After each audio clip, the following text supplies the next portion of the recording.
अस्सलाम वालेकुम दोस्तों। पंजाबी की एक बड़ी मशहूर कहावत है कि ओछे हथ कटोरा आवे पी पी आफरे।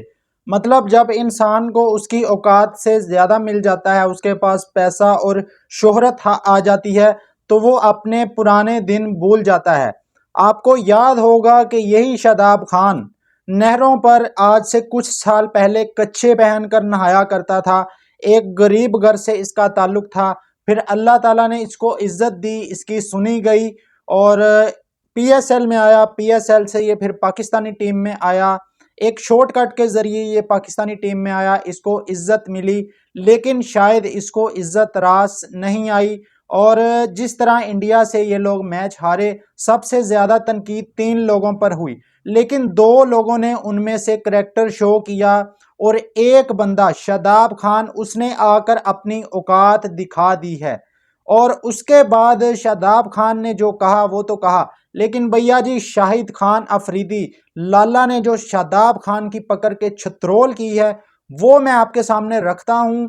ये शादाब खान पर्ची के नाम से मशहूर, जिसको हसन नवाज का हक मारकर इस वर्ल्ड कप स्क्वाड में एंट्री करवाई गई, बैकडोर एंट्री करवाई गई, सुफियान मुकीम का हक इस बंदे ने मारा।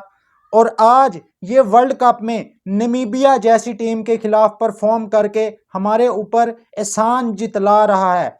और इंडिया की टीम जब इनके सामने आती है तो इनके हाथ पांव फूल जाते हैं।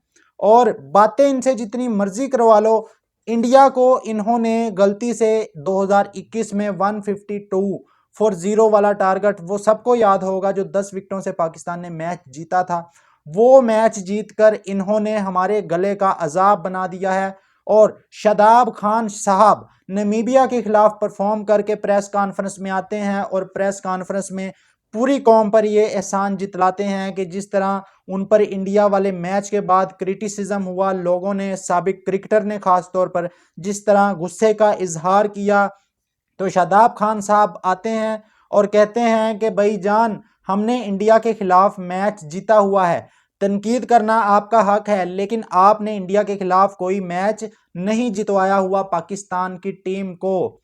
तो आप ज़रा थोड़ा सा कंट्रोल करें, अपनी परफॉर्मेंस पर भी तवज्जो दें।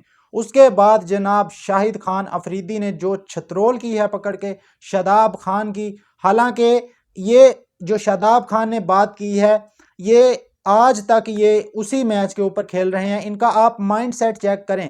मैं मोहसिन नकवी से गुजारिश करूंगा कि इनके लिए तालीम का एहतमाम किया जाए।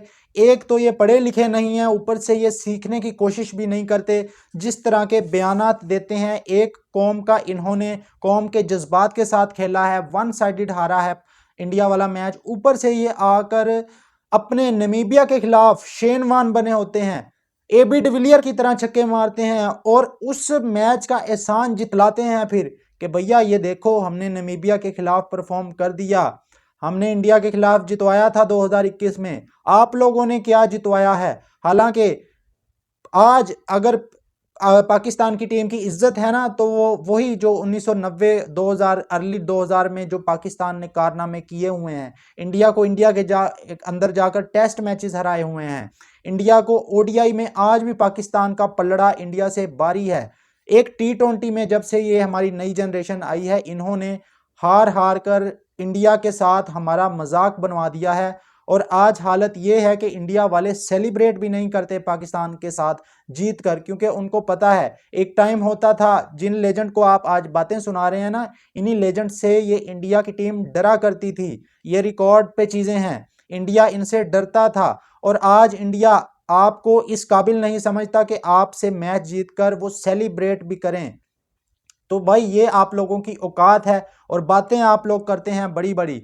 लाला ने जो बात की है ना, वो शादाब खान को उसने कहा है कि भाई आपको, मुझे लगता है, इज्जत रास नहीं आई 2021 के बाद। जिस तरह आपको इज्जत मिली थी, उसके बाद शायद आप उस इज्जत को संभाल नहीं पाए और आप लगातार इंडिया से 8-9 मैचेस हार चुके हैं। और आप हमें आकर ज्ञान ना दें कि आप जो है इंडिया से कुछ नहीं जीते। हमने वर्ल्ड कप भी जीता हुआ है 2009 का, उसी वर्ल्ड कप में लाला ने मैन ऑफ द मैच लिया था फाइनल में श्रीलंका के खिलाफ रन्स करके। उसके अलावा 92 का वर्ल्ड कप जीता हुआ है 92 के लेजेंड ने। और उसके अलावा चैंपियन ट्रॉफी, जिसमें